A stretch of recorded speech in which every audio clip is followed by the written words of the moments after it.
நண்பர்களே பாத்தீங்கன்னா வெடி தீபாவளிக்கு வெடி வச்சிருக்கோம் பாருங்க நண்பர்களே. சில நபர்கள் போன போட்டு நான் தான் ஜிபி முத்து வளர்த்து விட்டேன்னு சொல்றீங்களே. ஜிபி முத்து கண்ட கண்ட ஏச்சலாம் பட்டானே வீட்டு ஏல நம்ம ஆளுக்கு பிக்கு பாசுக்குல மூச்சு முட்டிக்கிட்டு பொச முட்டிக்கிட்டு வருதான். ஆமா யாருக்கு? தலைவருக்கு வீட்டுல ஏச்சிட்டாங்க. தாய் தாப்பா எல்லாம் ஏசுனாங்களே. அப்ப அந்த ஏச்சில பாதி உங்க குடும்பத்துக்கு உண்டும்ல. யோ என்னையா நீ இந்த இடத்துக்கு வர்றதுக்கு எத்தனை பேர்கிட்ட அசிங்கப்பட்டு அவமானப்பட்டு ரகசியங்கள் இன்னைக்கு அவ்வளவு வெளியிடப்படும். இன்னைக்கு நான் எல்லாம் சொல்ல போறேன். சொந்தக்காரல இருந்து வந்த போன வரைக்கும் உங்களை அசிங்கப்படுத்தி பேசணும்ல. அதெல்லாம் ஞாபகம் இருக்கா இல்லையா? உமக்கு வாய்ப்பு வாழ்க்கையில ஒரு வாட்டி தான் கிடைக்கும்.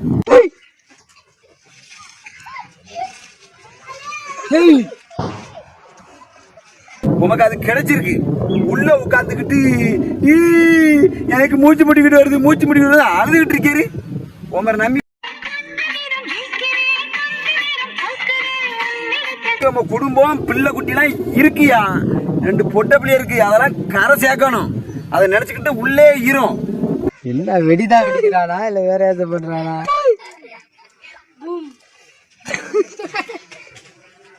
பிக் பாஸ்ல போறதுங்கிறதுக்காக எத்தனை பேர் துவயம் கட்டி அலையலாம் தெரியுமா? நானும் பிக் பாஸ்ல போகணுன்னுட்டு அதெல்லாம் தெரிஞ்சுக்கிடும். நீ பிக் பாஸ் நான் ஒண்ணு சொல்லுதேன் கேளு.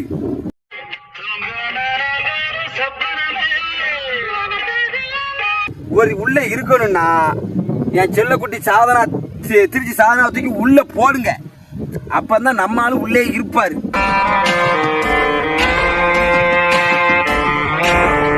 துணைக்கு ஆள் இல்லாம தான் அவருக்கு பொசம் முட்டிக்கிட்டு வருது. சாதனா தூக்கி உள்ள போடுங்க, அவர் உள்ளே இருப்பாரு.